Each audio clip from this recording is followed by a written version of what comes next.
menjadi advokat ini luar biasa.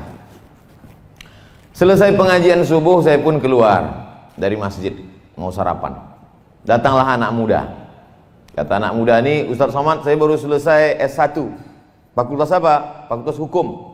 Oh, jadi sudah SH? Sudah Pak Ustaz. Rencana lanjut S2 MH? Tidak Pak Ustaz. Kenapa? Saya tak mau jadi pengacara. Banyak yang udah masuk neraka Pak Ustaz. Jadi kau mau kemana? Aku mau ngambil S1 lagi Pak Ustaz. S1 apa? S1 Hukum Islam. Aku mau taubat, kata dia. Saya orangnya tidak mau menjudge orang, menghukum orang saya tak mau. Saya mengajak dia berpikir. Sambil jalan saya ceritakan sama dia.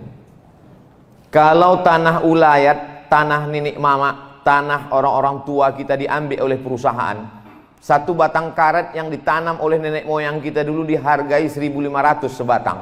Orang kampung tak punya duit untuk menyewa pengacara. Siapalah yang membela mereka? Lama dia diam. Siapa yang siap membela mereka yang tahu hukum konvensional? Sayalah Pak Ustadz, kata dia. Seandainya aku dikriminalisasi orang, dalam ceramah ada yang keseleo lidah, tersalah sikit, rupanya diviralkan orang, ditangkap orang, tak ada duitku untuk membayar pengacara. Siapa yang membela aku di pengadilan? Lama dia diam. Terus saya tanya, masih kamu mau tinggalkan juga lagi ini? Insya Allah saya lanjut S2 Pak Ustaz. Oleh sebab itu kita ingin mindset orang berubah. Banyak orang beranggapan sesudah dia hijrah, setelah dia taubat, dia mau ikut pengajian, akhirnya dia tinggalkan ini semua. Aku udah kutinggalkan di dunia ini Pak Ustaz, aku mau mati aja.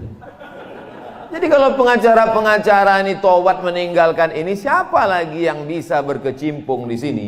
Siapa lagi yang membela alim ulama, para habaib? Siapa lagi yang membela orang-orang susah yang tidak mampu?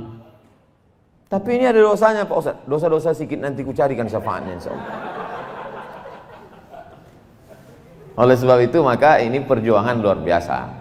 Perjuangan ini tidak hanya dalam tablik akbar, ceramah, khutbah, tausiah, wirid yasin.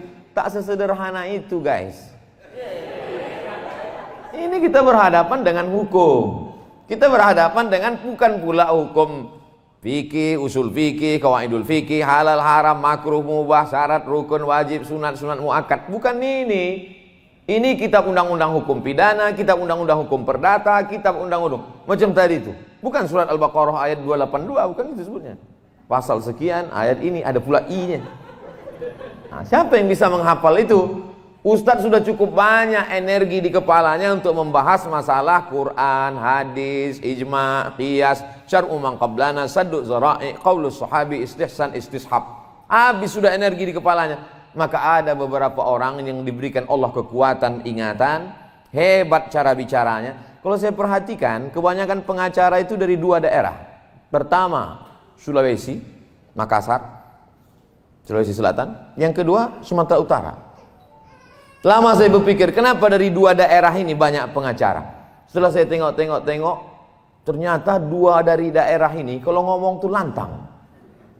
Kalau orang dari Sulawesi dan Sumatera Utara nih ngomong, salah pun dia macam-macam betul kita tengok. Yakin dia PD-nya tinggi. Nah itu.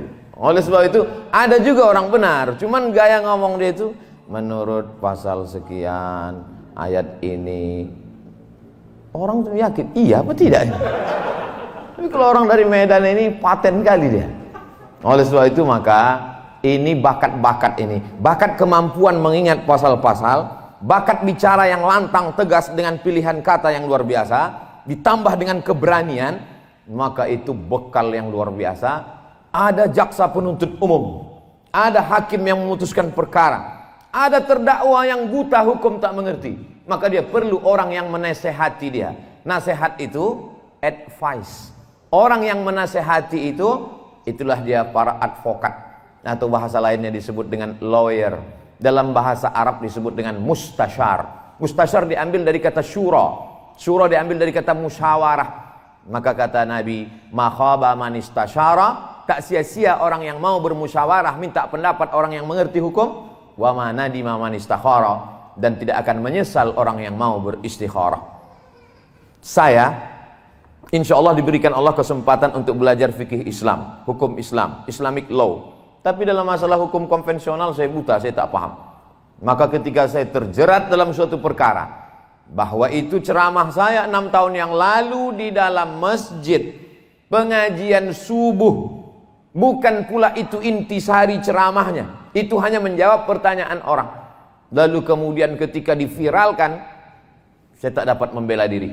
Siapa yang membela saya? Berkumpullah pengacara-pengacara, tiba-tiba saja tak diundang, tak diajak, tak diminta, membubuhkan tanda tangan 70 orang pengacara muslim dari Sabang sampai Merauke siap untuk membela Ustadz Abdul Somad. Takbir! Macam mau perang aja.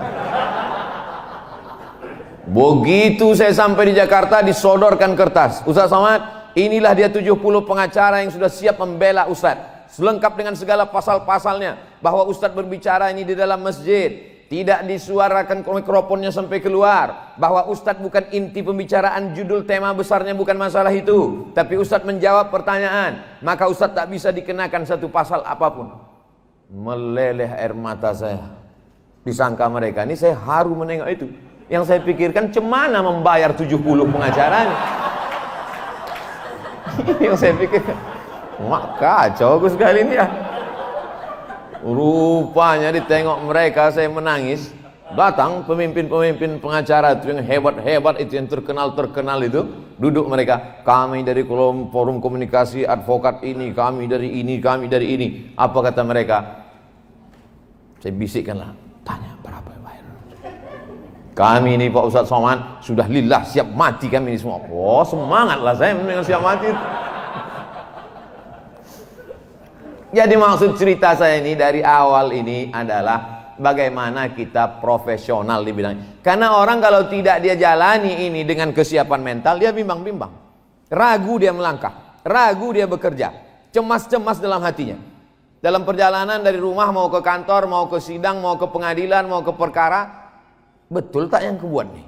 Kira-kira dapat pahala atau tidak? Jangan-jangan aku ini masuk neraka.